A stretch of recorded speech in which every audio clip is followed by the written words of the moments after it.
21/7/2025 తేదీ పంచాంగం 21/7/2025 తేదీ సోమవారం.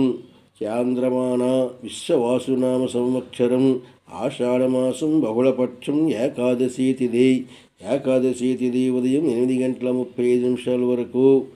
రోహిణీ నక్షత్రం రాత్రి 9:03 వరకు.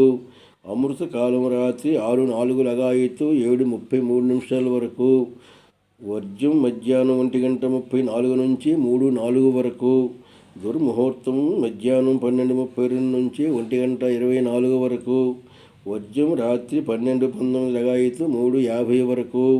దుర్ముహూర్తం మధ్యాహ్నం 3:07 నుంచి 3:59 వరకు. రాహుకాలం ఉదయం 7:30 లగాయత్తు 9 వరకు. యమగండం ఉదయం 10:30 లగాయత్తు 12 గంటల వరకు. దక్షిణాయనం గ్రీష్మ ఋతువు. సూర్యోదయం 5:36, సూర్యాస్తం 6:36 వరకు. ఇది 21 జూలై 2025 తేదీ సోమవారం పంచాంగం.